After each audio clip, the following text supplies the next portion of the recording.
congrats, first of all. I love the film, and I excited that you guys are in South by Southwest. Where were you when you first got the call? I was in LA.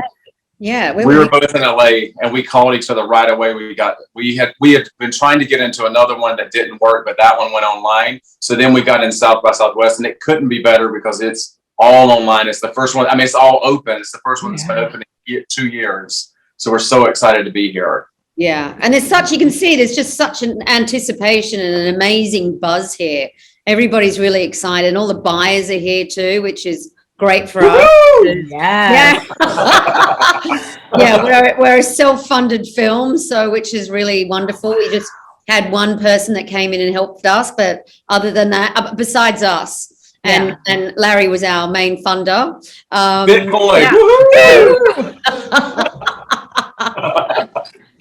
Amazing. Wait. Okay. The most important question first. How long has Dolly's theme song been in your head since making this? I watched it last night and I cannot get it out of my head. Yeah. Well, it's interesting when you hear the new duet with Dolly and Kelly, it takes you away from the old one a little bit because it was more optimistic, and I mean, it was really fun and upbeat, and this one is a little bit slower and more, it makes you think about how haunting it is we're still dealing with these issues. Yes. I like that you used it at the end. And I was able to it actually made me go look up the lyrics so I could because I was like, wow, I didn't know she was saying all of this stuff when it first came out, and it was awesome. I love Steve Summers is Dolly's creative manager. He's an EP on the film, and he said he's heard that song 1,000 times, and he never heard the words until they did it the way Dolly and Kelly did it. What she really wrote. So deep. Yeah, it's great. So going into this film, I knew that it would have something to say, but I was kind of caught off guard by the end about how emotional and honestly pissed and ready to fight I felt. You know what I mean? Action. Yes. I didn't. I guess it was sneaky in the way that the original film was. Having a message. With all the humor around it. So, did you guys go into wanting first? What made you want to tell this story, and was the structure of it always? Did it kind of develop in the process of interviews, or did you always know you were going to have that sort of political punch? Gary can start talking about. I'll talk about the structure, and Gary can talk about how it started. Yeah. So originally in 2018, the buzz of the sequel came back around, and Dolly, Lily, and Jane all said we would attach to it if there was a great script. So then we started thinking about, it's been a movie, a hit song, a TV show, a musical. Now it's going to be a sequel with all the originals. So we started out really wanting to try to document the life of 9 to 5. And then, knowing Camille as a fellow filmmaker and getting her point of view, she really looked into the fact that there was a women's rights organization called the 9 to 5 organization. There was a whole movement, working women's. So we kind of say the perfect storm was when the fandom of 9 to 5 met the feminism of Camille's side of the coin. And we've kind of created the documentary that we have today, 4 years later.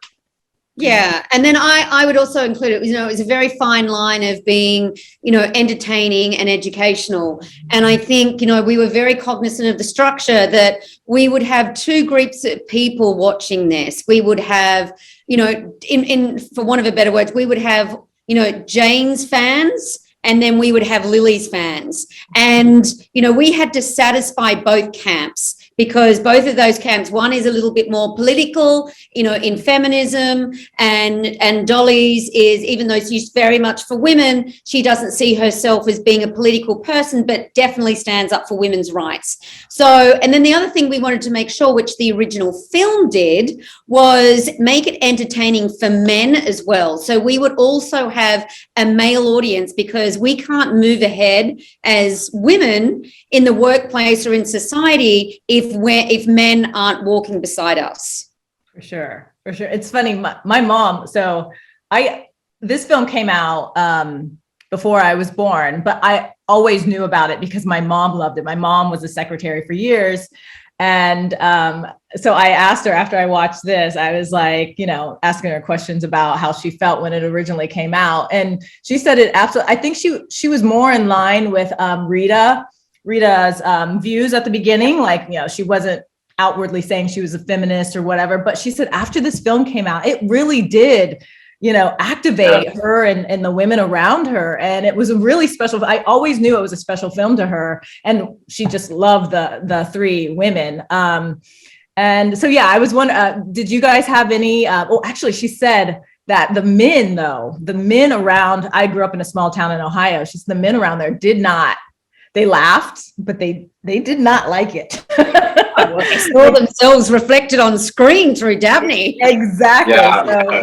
It's funny that it seems like the men don't want to admit that they didn't like it. And so, they have to kind of be on board or whatever. But I was wondering, did you guys have any personal or fun stories from parents or relatives that had similar relationships to the original film? Well, very interesting. We were just in North Carolina before we came here to South by Southwest. So 3 of our teachers that we, had in high school, we brought them over and we showed them the film, just like an exclusive preview. And so then they got really emotional. They got really teary-eyed. And after the film ended, and I told Camille this, they all started telling us personal stories of being secretaries or working before they became teachers. And one of our teachers, she was weighed every day to make sure she didn't put weight on. Every week to make sure she didn't put weight on. And then another one of our teachers, she said when they would go to the teachers meeting with the principal, he would always say stuff like, well, you girls, you need to learn how to, and they said that she just I just wanted to smack him. So they just really opened up, and I was like, that's our teachers that we personally know.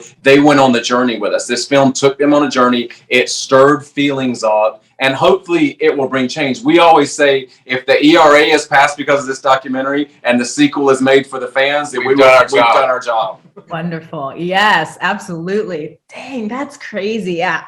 Isn't it so frustrating to know that in our lifetime, these women have experienced it? We should not still be fighting this. Yeah. And it's still happening. It's amazing. It was maddening to watch it grow. And I knew where it was going after. So I was like, oh my gosh, I'm a mother and just it definitely activated me. So I do think it will land on many people. So I do understand that Gary and Larry, you guys had a doc about Dolly before, right? 10 years ago. Yeah, it was called Hollywood to Dollywood. It was like a road trip documentary. Wrote a script for her and did a cross-country journey. And then we met her on the park, which was really cool. She kind of floated in like Glenda on the bubble. And we met her. And then she let us use 15 songs in the film. And it won a lot of awards. And we haven't done one since 2012. So then this one was great because Steve Summers was an EP. He reps Dolly, and he said, I really love the title. I think it's a great idea. I think if we get Dolly to sit down with you guys first, it'll open the doors, which is exactly what happened. It got us Lily, it got us Jane, Allison. And Steve also, we were in Nashville shooting some interviews, but we were in Steve Summers' house, and we were sitting there, and he goes, Shane McAnally was there, he's won Grammys, he's amazing. But Shane is an executive producer. He's the one in the film that had the twins. He said, I've got twins, a boy and a girl. So Shane and Steve said, Shane, why don't you try to work with 9 to 5 a little bit, maybe change it up, see what you can do. And then 3 months later, Shane had this amazing version with this, a female singer, and Dolly was just blown away. She goes, I need to make this a duet and all that. So really bringing Kelly Clarkson on, who Shane did, that's going to bring another whole demographic, a whole new generation of, ladies and girls into things. So it's going to be great. Oh, wow. Yeah. So that was my question. How did you pitch this to the women? But you got Dolly first, and then it all sort of came together from there. Yeah. That's phenomenal. Yeah, no, it's because I'm sort of the generation of people that are new to the film, and it now I want to go rewatch the old film. And everybody says that. Everybody says they've got to go watch the old film. So you never know. Hulu may be interested because Hulu's got 9 to 5, so that would be a double feature. Oh yes, yeah. Is there going to be a sequel? We're hoping that because you see all these actresses are relevant, we're hoping this might galvanize someone to write that sequel script and finally make it. That's amazing. Oh my gosh. So what in the process of all the interviews surprised you? Was there anything that just kind of blew you away in learning about just with how involved the organization 9 to 5 was? All that stuff blew me away. I didn't know. I know Jane Fonda is amazing and good at activism and getting people together, but wow, like she really did have them involved, and it made it even more special. Was there anything that surprised you guys? Camille? Yeah. I don't know about, because I'm a big researcher. So and when you research, you're always going to uncover these amazing gems. Mm-hmm. So I think I wasn't really surprised, but yes, maybe. It was amazing just seeing how there were these women that were all secretaries that were all, standing up for themselves. And then what was, maybe surprising is that one of those was friends of Jane Fonda from the Vietnam protesting days and Indochina peacekeeping days. And so she was like, I've just started this organization and it's about working women and secretaries. And Jane was like, there could be a film in that. And then her and Bruce started talking about it. They had just done the China syndrome. So they were on a real high. And they went to Fox, and Fox said, look, we think this is a great idea.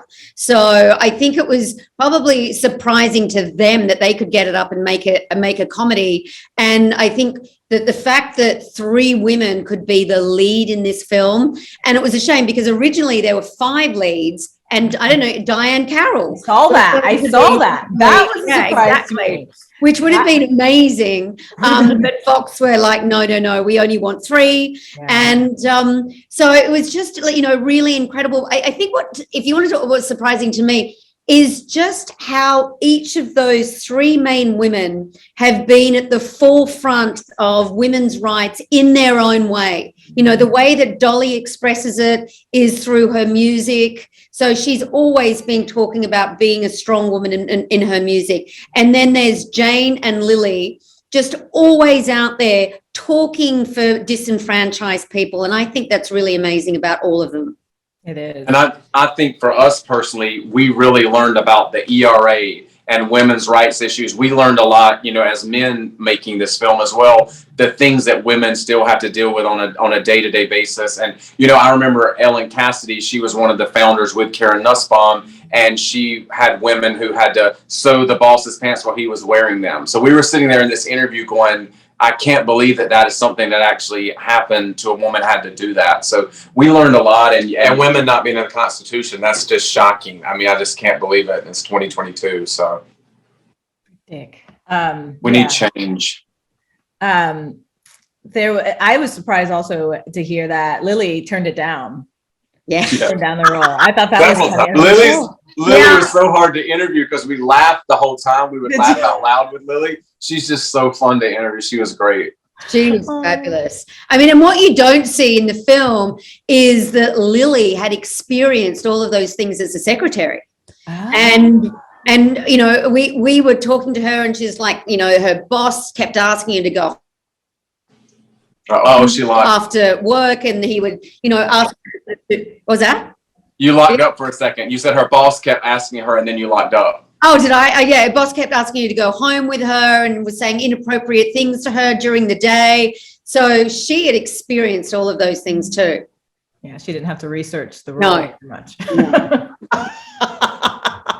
Exactly. Oh man! Wow. So you guys are both in person at South by Southwest. Are there any other films there that you're excited to see? There's a couple. We want to see the Gabby Gifford one. That's a documentary. We keep getting mentions because of social activism. So it's very much gun control, we're women's rights. So we've just met those filmmakers. We went to a luncheon with all the filmmakers, and that was one of the first people we ran into, which was, I thought that was really cool because we've been mentioned a lot with them. And I would like both of our docs to get a lot of eyes on it and fix both of those issues. Yeah. The Ron Howard film too. I really want to see that. That's a great documentary. And the Gabby Gifford one, and there's a couple of narratives, and I just naughtily can't remember the names. But we can't find the time. It's so crazy here. Exactly, and it's so overwhelming. The schedule is just like jam packed, and they're all overlapping, and it's like, oh my god, can I see that? Can I see that? So yeah, we're hoping to get to everything. Oh man. How long was this process for you guys? How long did it take for you from beginning from when you first were like, we're going to tell this story?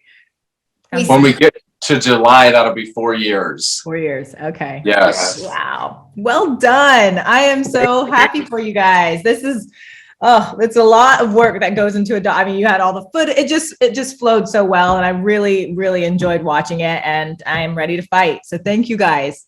Thank you so much. And people can follow our journey at stillworking9to5.com, because we're getting into other festivals. So there's a, Are you a coffee drinker?